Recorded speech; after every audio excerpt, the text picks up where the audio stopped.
मैं Mohsin Khan, ASN genius institute, Sipri Bazar, Jhansi, Bundelkhand.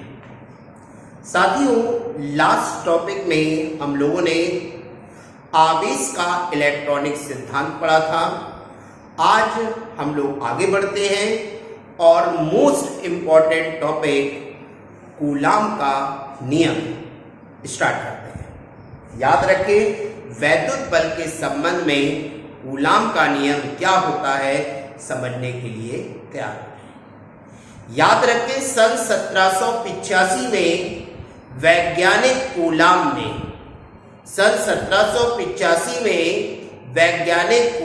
ने दो स्थिर बिंदु आवेशों के बीच कार्य करने वाले वैद्युत बल के संबंध में एक नियम दिया और इस नियम को ही कूलाम का नियम कहते हैं। याद रखें, सन 1785 में वैज्ञानिक कूलाम ने दो स्थिर बिंदु आवेशों के बीच कार्य करने वाले वैद्युत बल के संबंध में एक नियम दिया। इस नियम को ही कूलाम का नियम कहते हैं। स्टूडेंट्स, यहाँ एक बात जाननी बहुत जरूरी है, स्थिर बिंदु आवेश। याद रखिए, कूलाम का नियम स्थिर बिंदु आवेश पर भी लागू होता है, गतिज बिंदु आवेश पर लागू नहीं होगा। तो इसलिए स्थिर बिंदु आवेश कहना बहुत जरूरी है। तो क्या लिखेंगे हम लोग? सन 1785 में वैज्ञानिक कूलाम ने दो स्थिर बिंदु आवेशों के बीच कार्य करने वाले वैद्युत बल के संबंध में एक नियम दिया। इस नियम को ही कूलाम का नियम कहते हैं। याद रखें, इस नियम के अनुसार दो स्थिर बिंदु आवेशों के बीच कार्य करने वाला वैद्युत बल आवेशों के गुणनफल के समानुपाती होता है।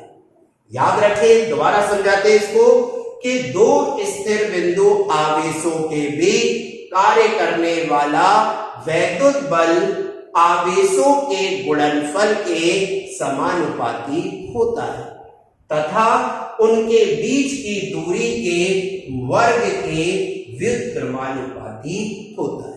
इस नियम को ही कूलाम का नियम कहते हैं। स्टूडेंट्स, एक बार इस टॉपिक को दोबारा पढ़ते हैं बहुत अच्छे से। क्या लिखेंगे अपन लोग? सन 1785 में वैज्ञानिक कूलाम ने दो स्थिर बिंदु आवेशों के बीच कार्य करने वाले वैद्युत बल के संबंध में एक नियम दिया और इस नियम को ही हम लोग कूलाम का नियम कहते हैं। इस नियम के अनुसार दो स्थिर बिंदु आवेशों के बीच कार्य करने वाला वैद्युत बल उन दोनों आवेशों के गुणनफल के समानुपाती तथा उनके बीच की दूरी के वर्ग के व्युत्क्रमानुपाती होता है। इस नियम को ही कूलाम का नियम कहते हैं। याद रखें, F समानुपाती Q1 Q2, इसको हमने इक्वेशन नंबर फर्स्ट दे दी और दूसरा होता है F व्युत्क्रमानुपाती R², यानी कि इसे दे दी इक्वेशन नंबर सेकंड। अब हमने समीकरण 1 व समीकरण 2 को मिश्रित कर दिया, मिला दिया। बच्चों, जब इसे मिश्रित करेंगे तो F समानुपाती हो जाएगा Q1 Q2 अपॉन R²। याद रखें, जब भी समानुपाती का चिन्ह हटाया जाता है हमेशा एक नियतांक लगाया जाता है।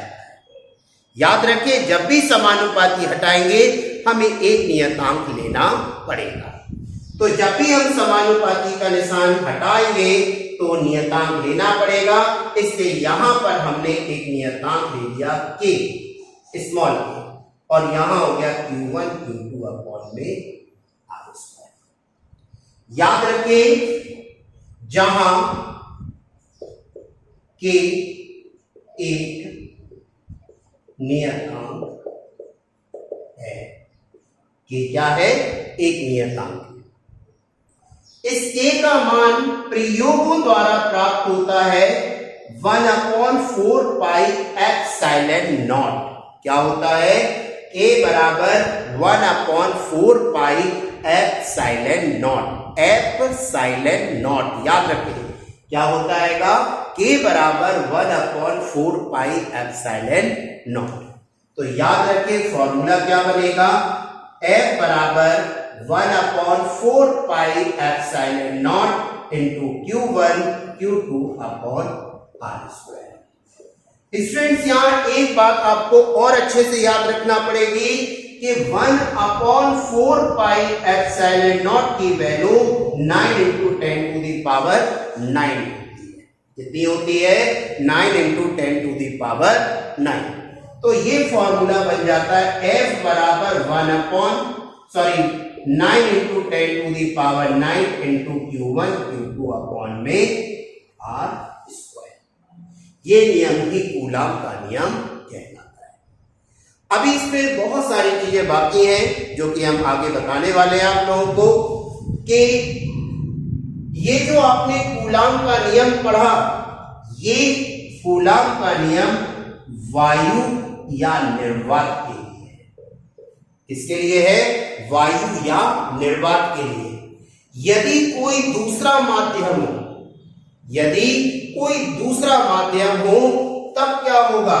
तब कूलाम का नियम होगा F बराबर 1/4 पाई एप्सिलॉन नॉट के Q1 Q2 अपॉन में R स्क्वायर।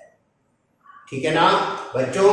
अंतिम बार एक बार पूरे टॉपिक को फिर समझाते हैं कि दो स्थिर बिंदु आवेशों के बीच कार्य करने वाला वैद्युत बल आवेशों के गुणनफल के समानुपाती और उनके बीच की दूरी के वर्ग के व्युत्क्रमानुपाती होता है। इस नियम को ही कूलाम का नियम कहते हैं।